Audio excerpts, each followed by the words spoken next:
Саламатсыздарбы урматтуу көрөрмандар. Сиздер мурунку сабактардан корей тилинин алфавитинин бардык тамгалары менен тааныштыңыздар жана аны үйрөндүңүздөр деп ойлойм. Ошондуктан бүгүн биз корей тилинин биринчи деңгээлин баштай берели. Корей тилинин биринчи деңгээли 50 сабактан турат.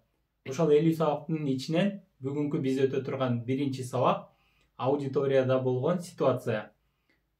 Аудиторияга студент кирет, мугалим менен саламдашат, мугалим студентке отуруңуз деп айтат, студент болсо мугалимге рахмат деп айтат. Ана эмесе ар бир сөздү, ар бир сүйлөмдү талдап баштайлы. Мен 3 жолу кайталап, анан сөздөрдү өзүнчө түшүндүрүп, сүйлөмдөрдү толуктай түшүндүрүп берем, а сиздер болсо ичиңиздерден кайталап туруңуздар. Осо ошипшио. Осо ошипшио. Осо ошипшио. Осо тез. Ошипшио келиңиз. Осо тез. Ошипшио келиңиз. Бул өзүнчө маанилери. А бирок чогуу айтылганда кош келиңиз деген маанини берет. Корейлер бири-бири менен учурашканда, коштошкондо жана бири-бирине ыраазылыгын билдиргенде сөзсүз жүгүнүшөт. Ошондуктан кош келиңиз деп учурашканда дагы жүгүнөт. Осо ошипшио. Осо ошипшио. Осо ошипшио. Кош келиңиз. Студент болсо агай менен учурашып атат. 선생님. 안녕하십니까?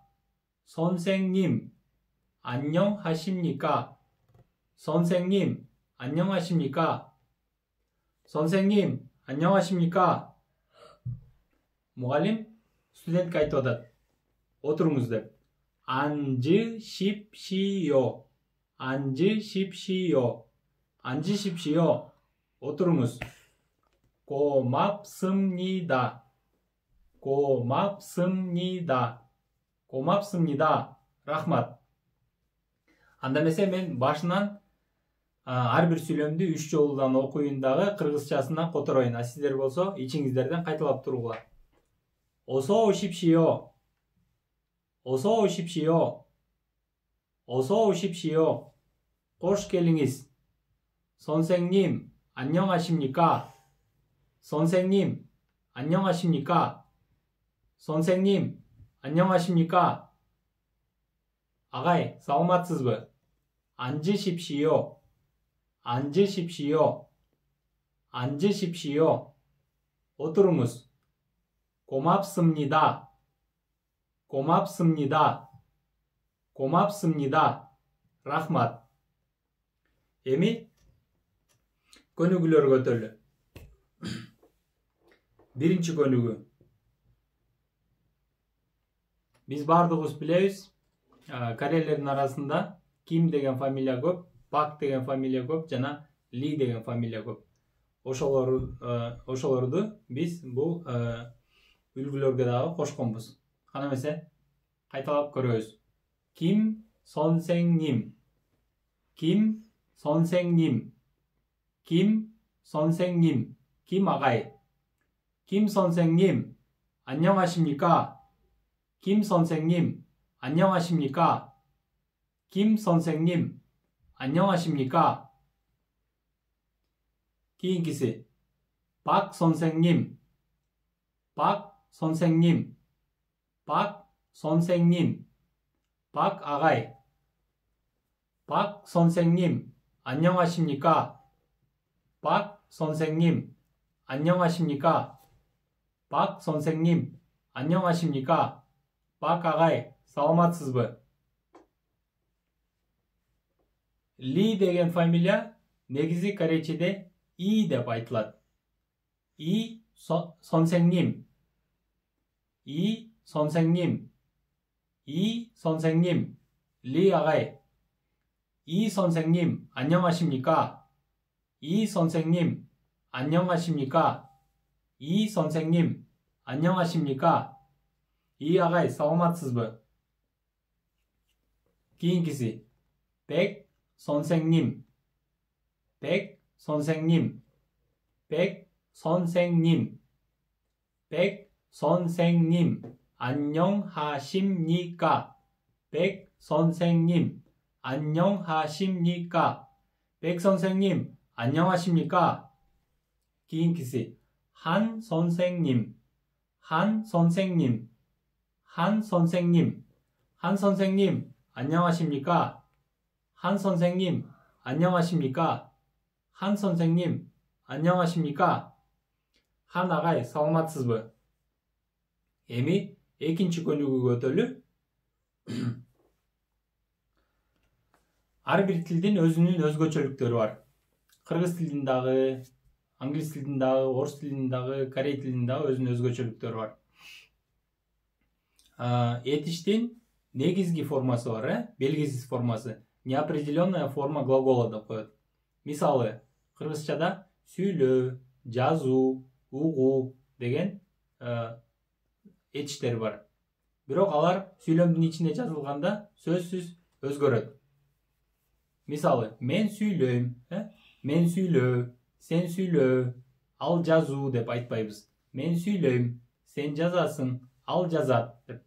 Ошондой эле корейчеде дагы этиштердин негизги формасы бар жана сүйлөмдүн ичинде колдонулган формасы бар. Кана эмесе алар менен бири-бирден таанышабыз. Хада кылуу, хада кылуу, хада кылуу. Хамнида сүйлөмдүн ичинде болгондо мнида кошулат. Хамнида, хамнида, хамнида кылам, хамнида кылам. Бирок корей тилинин өзгөчөлүгү мен жасайм, сен жасайм, ал жасайм, сиз жасайм, алар жасайм болуп бир эле формасы айтылат. Мен хамнида, сен хамнида, ал хамнида, алар хамнида, сиздер хамнида болуп. Бул үйрөнгөнгө оңой тил. Кийинки этишке өтөлү. Када баруу, када баруу, када баруу. Камнида барам, камнида барам, камнида барам. Кийинки этишке өтөлү. Ода келүү, ода келүү, ода келүү. Омнида келем, омнида келем, омнида келем. Андан кийинки сөз. Пода көрүү, пода көрүү, пода көрүү. Помнида көрөм, помнида көрөм, помнида көрөм. Андан кийинки сөз. Мокта, мокта. Тамактануу, мокта, тамактануу. Бул жерде байкасаңыздар, ар бир этиш корейчеде та менен бүтүп атат. Ошол та деген мүчө дайыма өзгөрөт. Мокта деп турат. Тааны алып салабыз. Мок дегенде м о к жазылып атат. Демек сөздүн уңгусу үнсүз тамга менен бүтүп атат. Үнсүз тамга менен бүткөндө мни да кошулбайт, сымни да кошулат. Мокта тамактануу болсо моксымнида тамактанам, моксымнида тамактанам, моксымнида тамактанам. Андан кийинки этиш. Коңбухада окуу, коңбухада окуу, коңбухада окуу. Сүйлөмдүн ичинде болсо коңбухамнида окуйм, коңбухамнида окуйм, коңбухамнида окуйм. Кийинки көнүгүүгө өтөлү. Суроо бергенди үйрөнөлү.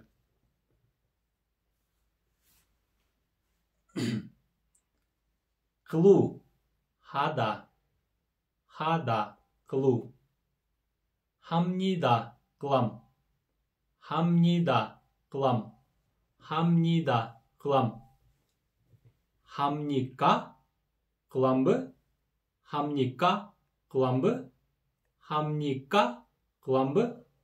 Хада дегенде даны алып чыктысак х а калып атат. А деген үндүү тамга менен бүтүп атат. Этиштин уңгусу үндүү тамга менен бүткөндө аягына б ни да кошулат. Жай сүйлөмдө б ни ка кошулат.